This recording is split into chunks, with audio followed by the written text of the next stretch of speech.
Hi hello നമസ്കാരം. ഞാനിന്നൊരു മീൻകറിയാണ് ഉണ്ടാക്കാൻ പോണത്. അതിലേക്ക് ആവശ്യമുള്ള സാധനങ്ങളാണ് ഇഞ്ചി, വെളുത്തുള്ളി, ഉള്ളി, മാങ്ങ, പച്ചമുളക്, ഒരു തക്കാളി. എത്ര എടുത്തിട്ടുണ്ട്? മഞ്ഞൾപ്പൊടി, മല്ലിപ്പൊടി, മുളക് പൊടി 2 ടൈപ്പ് എടുത്തിട്ടുണ്ട്. കാശ്മീരി ചില്ലി എടുത്തിട്ടുണ്ട്. ചട്ടി അടുപ്പത്ത് വെച്ച് വെളിച്ചെണ്ണ ഒഴിച്ച് വെളിച്ചെണ്ണ നന്നായിട്ട് ചൂടായിട്ട് വന്നപ്പോൾ അതിലേക്ക് ഞാൻ കുറച്ച് ഉലുവ പൊട്ടിക്കാനായിട്ടിട്ടുണ്ട്. ഉലുവ പൊട്ടിക്കഴിഞ്ഞപ്പോൾ അതിനകത്തേക്ക് ഇഞ്ചി, വെളുത്തുള്ളി, ഉള്ളി ഇതെല്ലാം ചേർത്ത് നന്നായിട്ടൊന്ന് വഴറ്റണം. നന്നായിട്ട് വഴണ്ട് വരുമ്പോൾ അതിനകത്തേക്ക് ആവശ്യമുള്ള മറ്റ് സാധനങ്ങൾ നമുക്ക് ചേർക്കാം. ഞാനിതിലേക്ക് ആവശ്യമുള്ള മഞ്ഞൾപ്പൊടി, മല്ലിപ്പൊടി, മുളക് പൊടി ഞാൻ 2 ടൈപ്പ് എടുത്തിട്ടുണ്ട്. ആദ്യം ഞാൻ പറഞ്ഞിരുന്നേ. കാശ്മീരി ചില്ലി എടുത്തിട്ടുണ്ട്. നമ്മൾ സാധാ ഉപയോഗിക്കുന്ന മുളക് പൊടി ഞാൻ ഉപയോഗിക്കുന്നുണ്ട്. ഇതെല്ലാമായിട്ട് നന്നായിട്ട് വഴറ്റണം. നന്നായിട്ട് മൂത്ത് വരുമ്പോഴാണ് നമ്മൾ അതിനകത്തേക്ക് മറ്റ് സാധനങ്ങളൊക്കെ ചേർക്കണം. ഞാനകത്തൊരു തക്കാളി എടുത്തിട്ടുണ്ടായിരുന്നു. ആ തക്കാളി ഞാൻ ആഡ് ചെയ്യണത് ഇത് മൂത്ത് കഴിഞ്ഞിട്ടാണ്.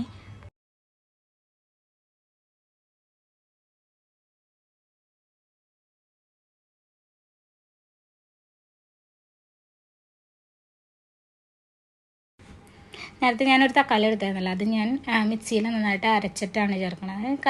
കറിക്ക് ഇത്തിരി ഒരു കൊഴുപ്പ് കിട്ടാൻ വേണ്ടിയിട്ടാണ് അത് ചെയ്യണത്. ഈ ആവശ്യമുള്ളവർ ചേർത്താൽ മതി, ആവശ്യമില്ലാത്തവർ സ്കിപ്പ് ചെയ്യാം. അതെല്ലാം നന്നായിട്ട് വഴണ്ട് വന്നിട്ടുണ്ട്. അപ്പം നമുക്ക് അതിനകത്തേക്ക് ആവശ്യമുള്ള വെള്ളം ചേർക്കാം. വെള്ളം ചേർത്ത് നന്നായിട്ടൊന്ന് മിക്സ് ചെയ്ത് കൊടുക്കാം.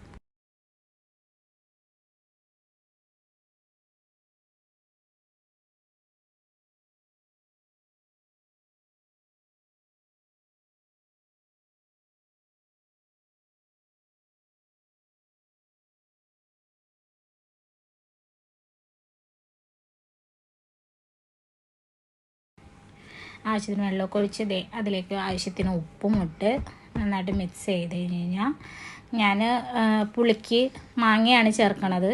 അതിന് എനിക്ക് മാങ്ങയിട്ട് വെക്കണ ഇഷ്ടമാണ്. ഞാൻ മാങ്ങയിട്ട് പിന്നെ പച്ചമുളക്, വേപ്പില ഇതെല്ലാം ഞാൻ അതിനകത്ത് ആഡ് ചെയ്യുന്നുണ്ട്.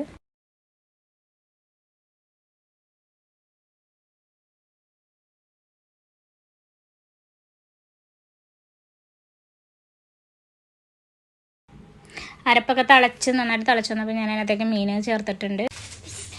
അപ്പോൾ എൻ്റെ കറി റെഡിയായി. എല്ലാവരും ട്രൈ ചെയ്ത് നോക്കണം. Okay, tata, bye bye, see U.